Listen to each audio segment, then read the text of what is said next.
Welcome to the Insight Meditation community of Charlottesville, Virginia.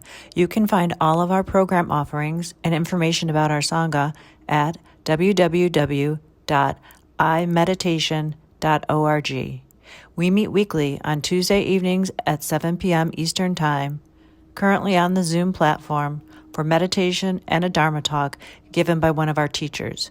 We also meet daily at noon Eastern Time on Zoom for sitting practice. We hope you can join us.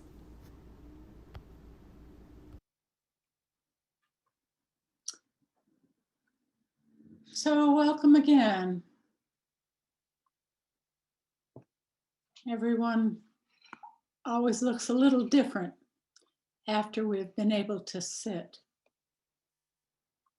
We're all a little more here. So as we are still wondering about how the political divide in this country got so large, one explanation I read is that it happened because people are more identified with one political party or another. Identification, having strong links with. That's interesting, I thought. A close cousin to clinging, the second noble truth. We also say that we over-identify, and that's really clinging. So I'd like to preface the strong need, or this stronger need for identification, with some background of the causes and conditions. Our country is reeling with collective, unacknowledged grief. Aside from the politics, 450,000 Americans are dead from COVID. All this in the richest country in the world. The bubble of our collective delusion of America the Great and Invincible has burst. As Isabel Wilkerson points to again and again in her outstanding book, Caste, when the delusion bubble is burst, the reaction is often anger and rage. The reaction is part, as is the racial divide, of the larger picture leading to the current over-identification with one side or another in the political divide. Let's now look into our own more subtle individual identifications. This closer look can give us different pathways into understanding the many aspects of how we cling. These aspects can illustrate how we might loosen our tight, clinging grip and lessen our suffering, which is sometimes translated as dissatisfaction. We cling to our beliefs, to our views, like we cling to the hill of beans we call my heart. Me, mine, creates a separate self. It creates a sense of isolation rather than interconnectedness. It's okay that we like being identified. There's nothing wrong with it. We need ourselves. And at the same time, it's helpful to hold them more lightly because then we'll have more energy for interconnection, for seeing our sameness, and for awareness. The first level we often refer to as the persona or mask, how we want others to see us. Maybe attractive, bordering on beautiful or handsome, sexy, kind, generous, friendly, funny. We've been conditioned to and have spent a lot of time grooming this one. Americans spend $16 billion each year on cosmetic plastic surgery. $16 billion every year. My favorite story about this level is in the suttas about a queen who was drop dead gorgeous. She had an exquisite face, her hair, her jewelry, her clothing, her presence. People bowed down at seeing her, and they followed her in total awe. She made a grand entrance to a lecture the Buddha was giving, and at the end of the lecture, the Buddha held up a mirror to her, and she saw herself as a much older, as a very old, crippled, and sick woman. Shortly after that, she gave up her queenness and became a nun in the Buddha's order. She shifted that identity pretty quickly. Another level is that I'm a mom or dad or middle child. I'm from Chicago. I love Chicago. I'm a teacher. I'm the tallest one in my family. I'm a Capricorn. I have a bright red car. I own a house or a condo. I have a dog, and the dog recognizes me.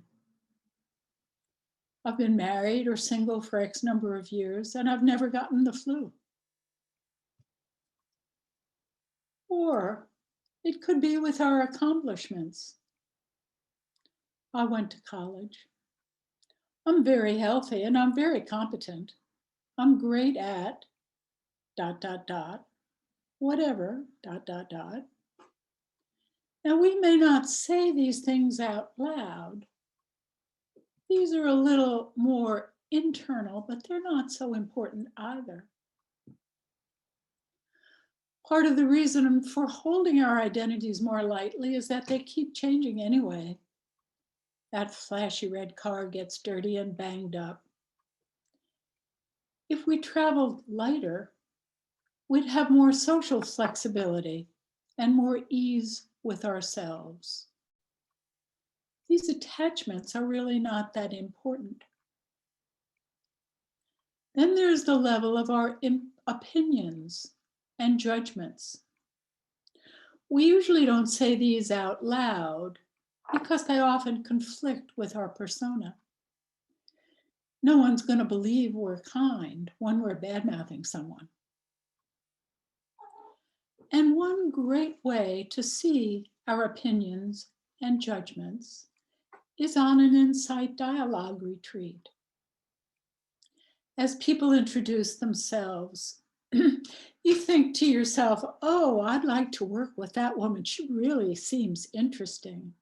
Or, I hope I don't have to work with that woman. Look at that ugly green hair.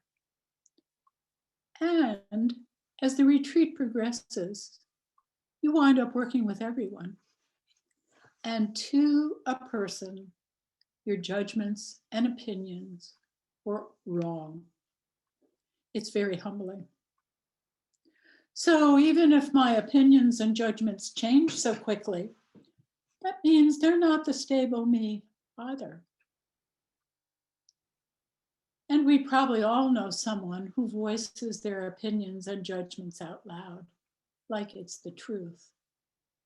It's the worst and really harmful, not at all wise speech. It's our self-talk, our opinions and judgments, even those silent, that are not helpful to ourselves or anyone else. Because as we remember, our states lead to traits, lead to behaviors. So our states of mind lead to the traits of our personality, lead to our behavior. And we want to always be setting up more wholesome rather than unwholesome spirals. There are many examples of how we do this all the time. Let me give you just a quick one about the garbage a couple of weeks ago with the snow. So the snow happened on garbage day in my neighborhood. But after the snow ended, I put out my garbage. And the next day, it wasn't collected. I could have gone into a whole downward spiral about that. Should I bring it in? Da da da da. Or I could have said to myself, this is so great that the garbage gets picked up regularly. I have seen New York City in the summer during the garbage strikes, and it was awful, and it smelled awful. I have seen rats this big with tails that are this long. I have lived in Chicago. I have seen these things. The trash collector is my hero. So that's just a simple example of how we can set ourselves up either way. It's also easy to see how our thoughts arise and are compounded with so many causes and conditions. It starts with all those years of conditioning and our experiences. If we're feeling vulnerable or reactive, we're bound to misinterpret what other people say. We are all very fragile creatures, especially when we're children. So it's no surprise that in a study of kindergarten children, which group do you think did better, those that received support or those that were given criticism? Ram Dass said it's like turning the channels on the TV. If you want to lose weight, you look at everybody's weight and judge it. If you're at the gym trying to improve how your body looks, you're looking and judging everybody else's body. If it's your hair, etc. So when we're a little looser and easier with these levels of identification, we can acknowledge them, integrate them, not take them so seriously, not have to spend so much time or energy on them, and to be more in the present for what arises. In a way, these levels are you and they're not you. Seeing them more transparently helps us hold our views of everything and other people's views more loosely.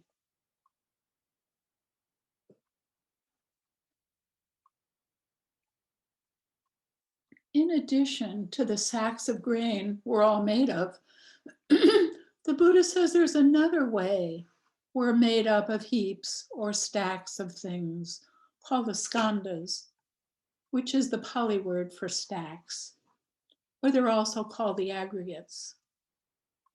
They're bundles of form, which are physical phenomena inside and outside the body.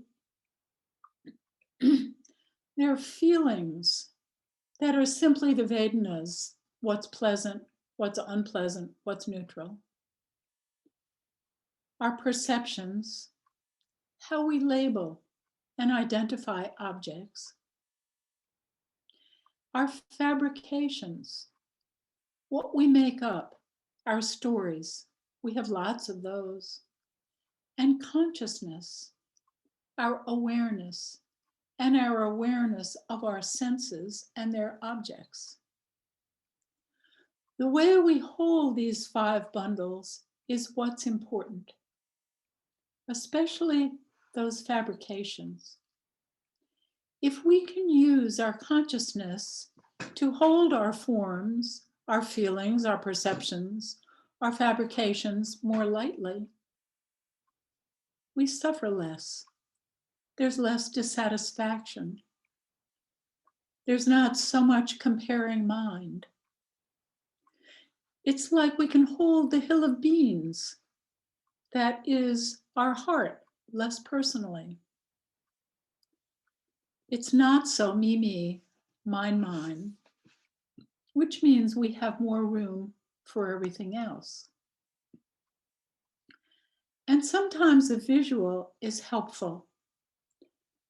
So Judy, if you could share the screen for a minute here. From all these things, which are really our identifications, our fabrications, we have a chance to move into the bigger picture of things. If this is something physical, we have a chance to move into more acceptance. Or if it isn't physical. And you know, they say, have always said, we only use a percentage of our brain.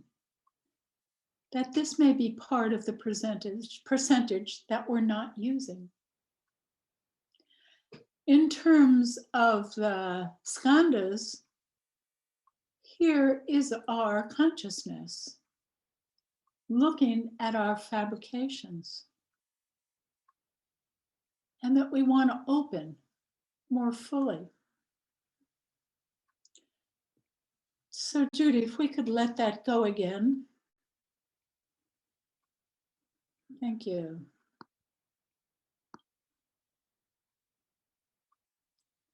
So this unburdening ourselves or our sense of self is a release. It can be a freedom, a get out of jail free card. We can be just as passionate about this one precious life. We can just travel it a little more lightly.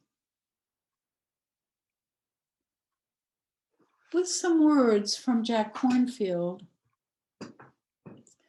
Persian mystics say we are sparks of the divine. And Christian mystics say we are filled with God. We are one with all things, say others. The world is an illusion, say others. Some teachings explain how consciousness creates life to express all possibilities, to be able to love, to know oneself.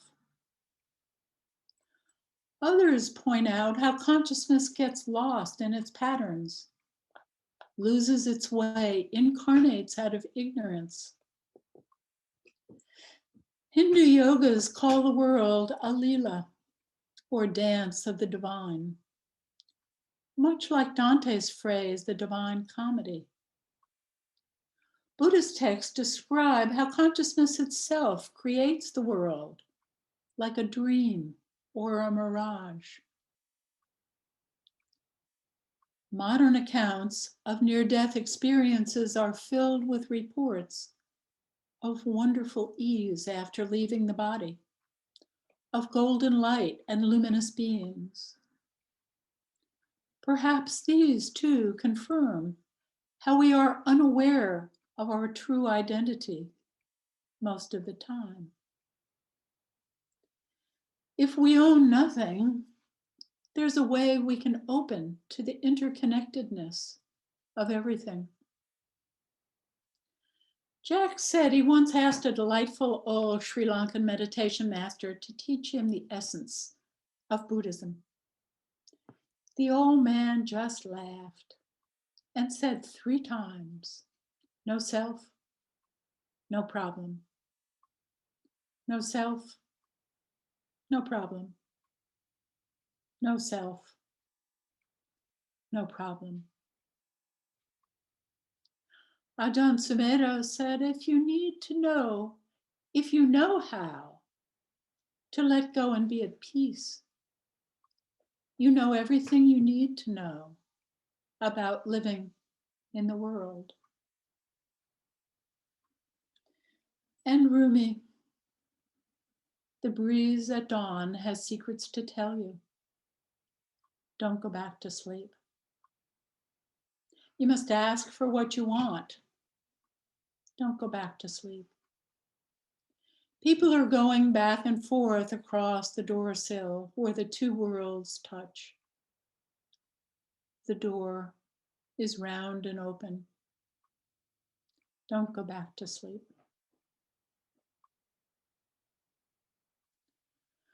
So let's sit for a minute and settle back into whomever we are. And in a few minutes, I'll ring the bell again.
Just feeling ourselves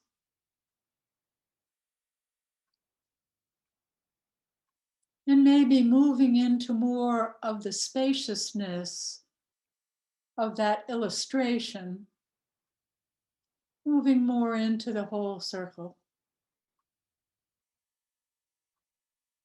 It's like inhabiting the circle of ourselves with our heart space in the center.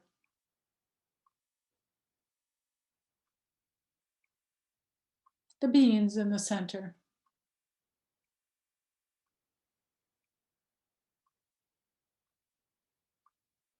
And you can imagine the space in front of yourself expanding out from your heart.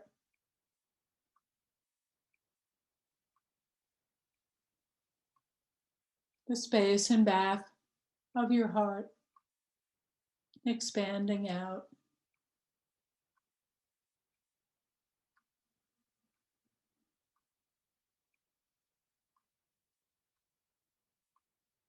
And expanding out on the left side.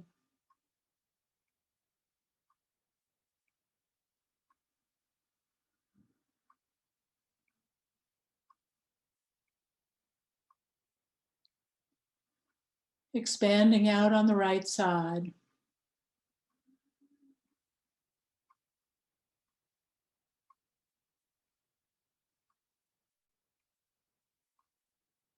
Expanding out above you.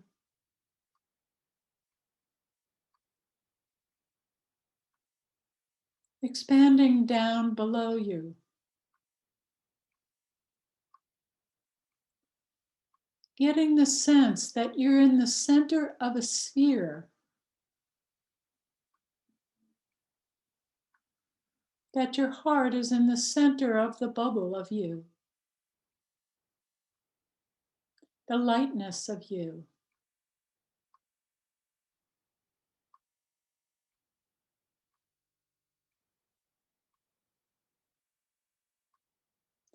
May I travel the journey of this life more lightly, living it thoroughly, completely, and opening my heart to the interconnection of everything. May I be happy, healthy, peaceful, safe. And I extend these positive wishes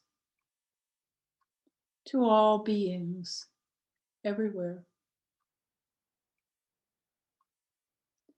And may the merit of this practice be for the benefit of all beings.